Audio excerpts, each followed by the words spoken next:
hello and welcome to another episode of Conversations about Priesthood. Today I'll be having a conversation with the wonderful Father Johannes, who is a man of wisdom but also a good friend and someone who's just so full of encouragement. Hello, Johannes. Hello. Nice to see you. Hello, good morning. Good morning, yes. We're recording this at 8:30 in the morning, which is a bit too early for me, so yeah, just saying. Would you like to just very briefly introduce yourself, but also talk a bit about this beautiful space that we're in? Well, we're in St Andrew's, Jarrom Street, which is a city centre church, or actually, as it was, a slum church in Leicester. And it was the one beautiful building in this area. It's Tuesday in Holy Week, so all statues and crosses are covered. And the colour is red, because we are quite Anglican here occasionally. And the reason why crosses and statues are covered is a bit weird and counterintuitive in what is called Passiontide and Holy Week. Because if a cross is at the centre of what we are doing, particularly on Good Friday, why do you cover it? Well, the reason is you uncover them on Good Friday. And if you cover something and then uncover it, you raise the attention of something. It's very, very similar, inappropriate comment coming, it's very similar to what you're doing with Anne Summers stuff. Right. Because if you hide something familiar, it suddenly becomes more interesting. Yeah. Which is exactly what happens in church, just without the Anne Summers bit. So you hide something, you make it more interesting, and when you then reveal it, everybody's attention is focused on it. Which is why we reveal the crosses on Good Friday, and we reveal all the statues and the golden bits in the Easter Vigil at the Gloria with ringing of bells and all that. And suddenly then the church is bang back to Easter. Love it. Bit of drama is always a good thing.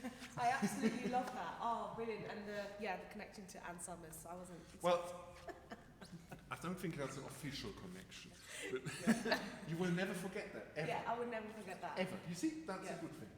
I'm just going to delve straight into this. It's a big question. What's your understanding of priesthood? Oh, gosh. All right. In an ideal world, I do what I am and I am what I do. So I am a priest, and that comes with certain things I do.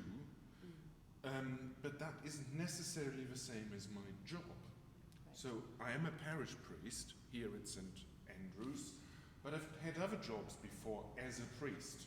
Like I used to be a teacher and a school chaplain as a priest, or there used to be a part-time hospice chaplain as a priest. And some jobs or some roles require that the person who fills these roles is a priest, like, well, parish priest, for example. Yeah, you have to be a priest, otherwise you can't do this. But some roles where it is required that you're a priest, I think that's actually nonsense. For example, archdeacons. I mean, it's in the name, archdeacon. Yeah. That they are priests, in my eyes, is not necessary. And I realized, when I worked at Leicester Cathedral, a lot of my role was actually not necessary to be ordained for. And I wonder whether cathedral canons in all Earth's instances have to be ordained. And there's one, at least, in St Paul's, who is not ordained. And I think that's a good thing. My understanding of priesthood, shall I talk to the camera? Or shall I you can just look at me, you can do whatever you want. My understanding of priesthood, gosh, I'm not thinking it's anything special. It's a bit of a big question, so my apologies. No. But I don't think my understanding is in any way particular or special. I am a priest. As a priest, I have a number of roles or jobs as a parish priest, which I can't delegate. There are things, thousands of things, everybody else can do better, or many people can do better than I do. I am rubbish with finances, and I'm really glad I have nothing to do with them. And I've got a genius treasurer who controls me viciously, and I don't need to think about that. A lot of people are much better with their hands than I am, and if I need to do some repair job, I ask. So, but what I can't delegate I think there's a number of things. One thing is I'm a priest. As such, I am obliged by canon law and by everything else to say my prayers for myself and for the parish. That's my job. I also celebrate the Eucharist. In my case, unless I'm really ill every day, actually whether people are there with me or not, it's what I do. And when I've done those two things, I've said my prayers, I've said the Eucharist, or celebrated the Mass, I've done the most important things, and everything else of the day is optional. Wow. Because my day never stops in such a way. There's always somebody I need to visit. Yes. There's always something I need to write, and there's always an email coming or an interview with thee to be had. But if I've done my basics, which takes about, well, depending on my speed, it takes about an hour. Right, okay. Or maybe less. And you can listen to it in the car if I'm desperate, because it comes on apps on the phone, and I can just do evening prayer and compline whilst I'm driving. Also, there's also, if you have to do something, you might as well do it well. Absolutely. But if it's worth doing, you might as well do it badly. Right. Because if I have to do my prayers, it's better to do them badly than not at all. Yes. So it's better to do it in a very minimal way than not at all. So praying and celebrating the Eucharist is essential. The other thing I have to do that's for priests. As a parish priest, the one thing I think is my role is to thank and encourage people and to communicate the vision. Yes. Because I can't do everything, and goodness me, I don't need to do everything, but it's important that I thank people for what they are doing. That's right. And that I communicate what is the vision for all of us together, and where do we want to be, Yes. and where do we want to get, and how do we get there, and then do my utmost, because nobody else but me is paid, is to do my utmost to encourage and enable people to do what they do. And because church is great in many ways, because it brings together people who otherwise would never ever meet. That's never. right. Because some are rich, some are dirt poor, some are black, some are white, some are old, some are young. And we don't meet very much these days. I realized, sorry to give the example, I realized after the 2016 vote I don't know a Brexiter. I really didn't know anybody. I mean, I knew from some church, but only from church, because all my social life and all my normal encounters are with people who are on the total opposite side of that debate. And only in church I knew people, and knew people somewhat closely, who were on the other side of the debate. Right. And I think church has something to offer, which is bringing people together who are completely different, and That's you would right. normally not meet. That is not necessarily priesthood, Okay. but the idea of, well, the old title of a bishop is a pontifex, It's somebody who builds bridges. A pontifex. Pontifex. Pontifex, right, okay. Which is why you have a pontifical mass if it's a bishop, Right. which means the builder of bridges. Oh, I didn't know that. Yeah. Learn something new every Learn day. something new. Yeah, old word. It's actually the old priestly title of a Roman cult, Right. pre-Christian. But the Pontifex Maximus was a title of Julius Caesar.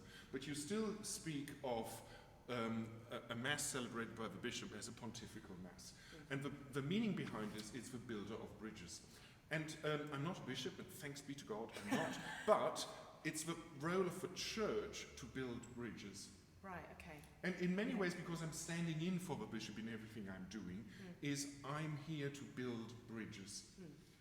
And it's one of the joys and one of the challenges to build bridges between people of all sorts of ways of life, and some of whom I really like, and some of whom I need to pray for because I don't like them particularly. But I'm called to love them, That's right. and that's quite hard sometimes. Yes. And sometimes it's very easy. But that's what I'm here for. So, priests is what I am, and ideally I do what I am. Oh, I love that. Priest is what I am, and I do what I am. That kind of leads on to the next question, and something that I've been thinking about. What are some of the joys and challenges of priestly ministry?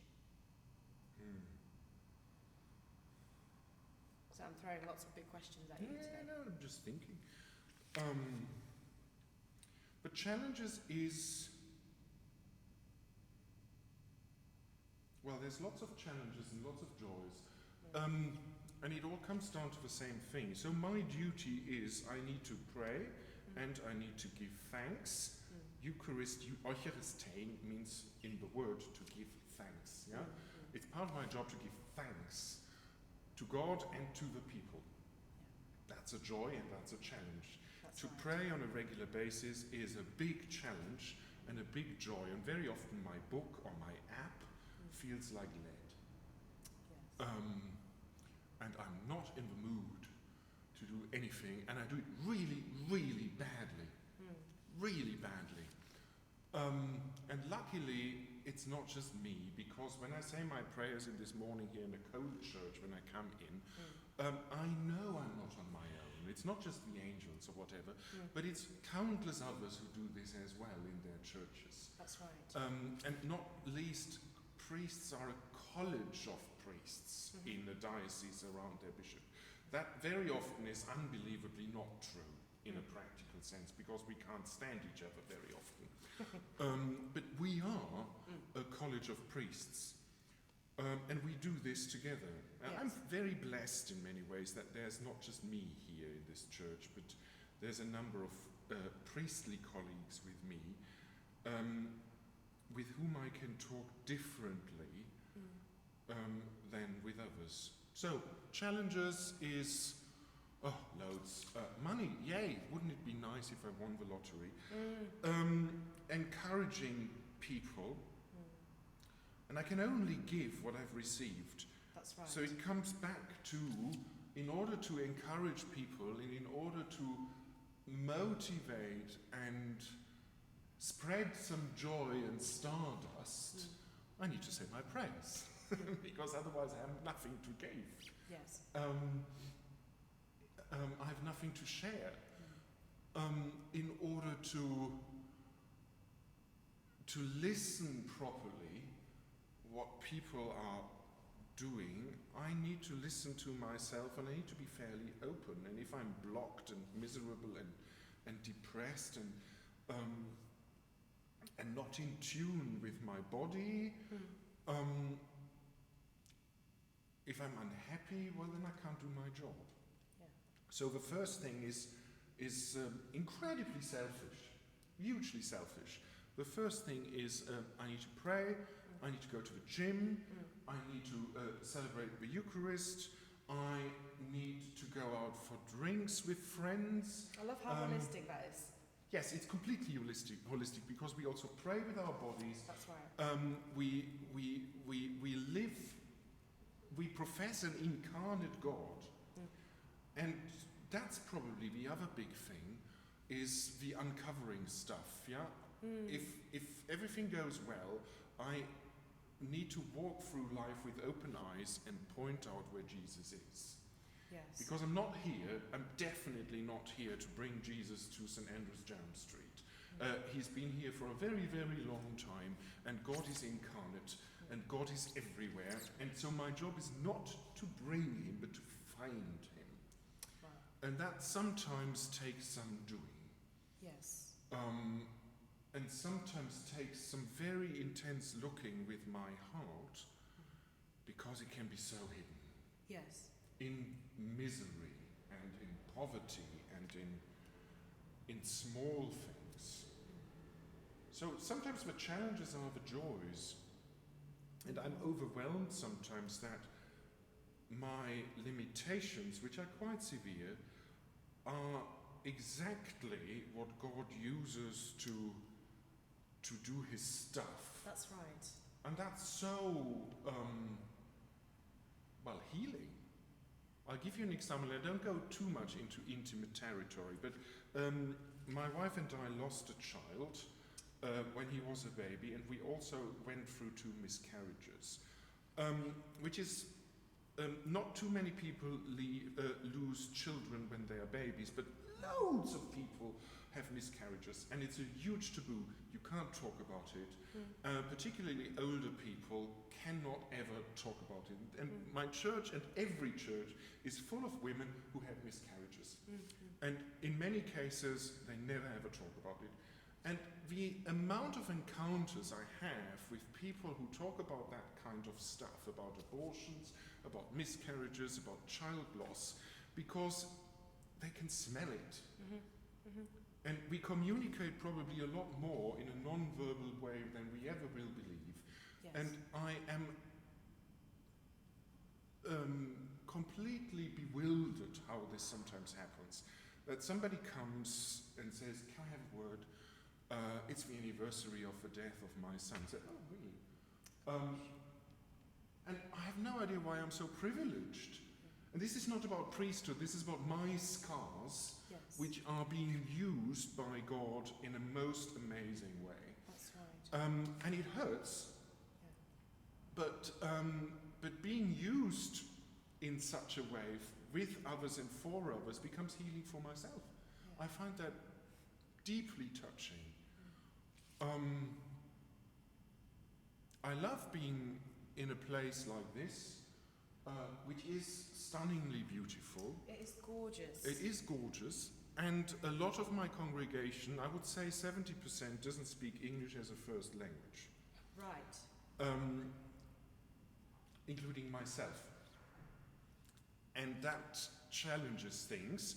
There are some people whose English is literally good morning and thank you, although that changes rapidly after a while. But what we do here is extremely visual and very dramatic. Yeah, the thing with the uncovering of the crosses on Good Friday and the statues on Easter is very visual. You don't have to speak English to get that. To get it, that's right. And yes. our liturgy is super duper dramatic and visual, and it's very, very Anglo-Catholic, which is, we worship with our bodies, and we worship with our senses and smell and sight and feeling and sound and music. And it transcends language. That's right. And particularly in Holy Week, we walk the journey with Christ, and the sermons, if there are any sermons, they're very short. Because, well, just do it, walk it, join in, go be part of it, have your feet washed, be acutely embarrassed, be mortified, and join in. Yeah. And that is what we do. And that's an enormous privilege to be part of that. Yes. And how it connects then to the story of people and my own story, when sort of wounds come up and you take off your shoes in front of the cross on Good Friday and genuflect with your body and realize, oh, I don't have anything to offer, but thank you, God, for joining me in this absolute mess. And that doesn't need much of a sermon. You just do it. And this is a doing church. And it's a beautiful church because with good if food you look as well. Yeah, absolutely. Cake everywhere. But if you wander around the streets here, you see very, very pokey flats. And the area here is either students, asylum seekers, or social housing. And to offer something which is dramatic, which is beautiful, and opens up a possibility to feel. Very important point. I make at every funeral, not necessarily by saying it, but it's not my job to make people to feel good. Absolutely not. Particularly not when people are bereaved. It's my job to allow and give permission for people to feel. Right. Because the one thing which helps, particularly at funerals, is tears. Yes. And if people can cry, well, then I've done my job. That doesn't mean I need to make everybody feel miserable, but feel. And we feel all with our bodies, and what we do here is intensely physical. And I totally believe in that because, well, we are a physical religion. Yeah, God became human, not a ghost. He became human. And we look at a body, well, not today because it's hidden, but we look at a body in our churches, a human body. I don't know whether it comes across. I find this wonderful. I love my job. I mean, I'm just, oh gosh, I could listen to you all day, and I mean it. Because thank you so much for sharing some of your your stories and your vulnerability as well, and all the wisdom that you've shared so far. And actually, I want to finish with this final question, and I kind of feel like you've kind of answered it slightly. The final question is, do you have any words of wisdom or encouragement for people that might be exploring a vocation to priesthood?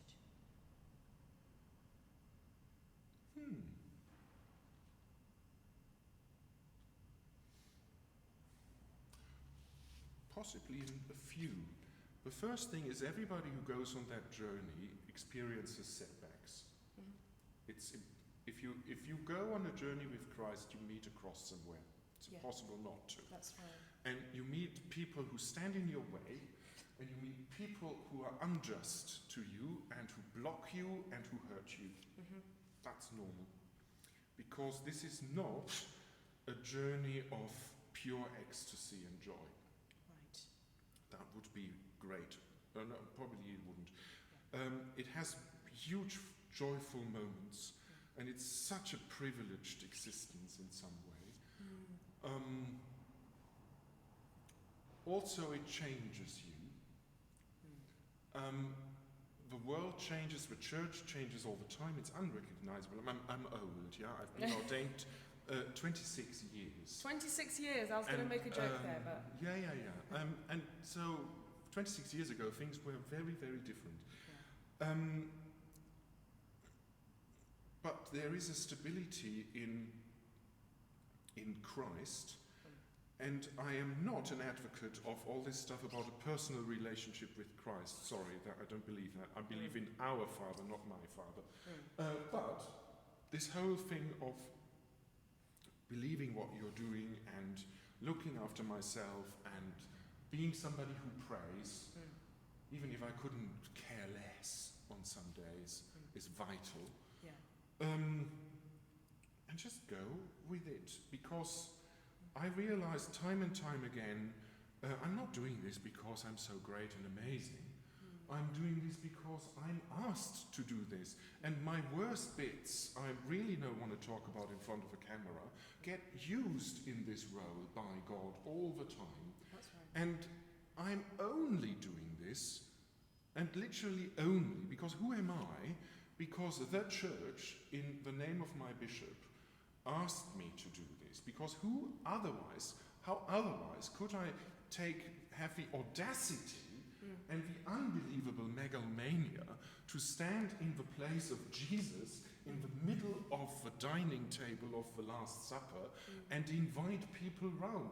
Hello?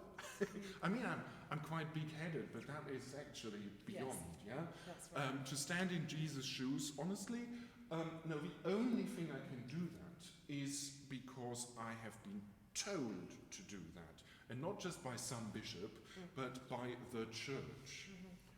And that is still awe-inspiring after 26 years, and comes with a huge responsibility. And I'm hugely aware people don't come to church to find me. Yes. You can find me in the pub. Yes. Or wherever. But people come here to find God. That's right. And the way we do things, and the way I do things, like dressing up in gleaming things, is not to be visible, but to hide behind this.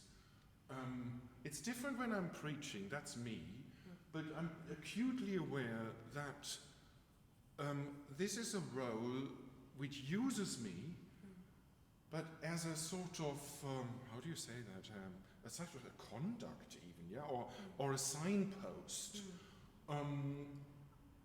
It's a hugely privileged role, but not in order to display myself. Yes. But it doesn't go without myself. That's right. And it doesn't go without the bits I actually don't want to show. Yes. And that's the challenge. And it is a balance. And it is a balance. But and therefore, I need to be reasonably in touch with myself and God, and say, use all this rubbish, use all this rubbish, and use all this weirdness I have, and all this fear I have, and this anxiety, and my pain, because, my God has been all there, I'm just following, and I have no perfect answers, and I'm certainly not perfect. But I follow in the footsteps of all those who have gone before me. Yes. Very consciously so, yeah, which is why this is such an old-fashioned church. We do exactly. If you came here from 1,000 years ago, you would have an idea what we were doing, because we were doing the same stuff, with a few twists, yeah, because we have no problem with women priests, we have no problem with gay people, and that is in some ways quite unique for a church which is that old-fashioned and dramatic and glorious in some way, and also poor. Right. I think everybody here has so many problems that we feel quite blessed because we can't hide them. Yes. And we are very conscious of our need for God. I think I can say that for all people who come here. And there's a gift in that. There really is. Oh gosh. I feel deeply touched and deeply inspired, but also encouraged. Thank you so much for all that you've shared, for taking your time out to be recorded at 8:30 in the morning. I guess you're used to that though, aren't you? Yes, I am. Yes. I mean, if you're watching or will be watching, and if this has been of encouragement to you, if you've got any questions that you'd like to raise, do feel free to get in touch with me. My contact details will be in the description box below, because this will be uploaded to YouTube. And yes, I hope this conversation has been of encouragement to you. Until next time, bye.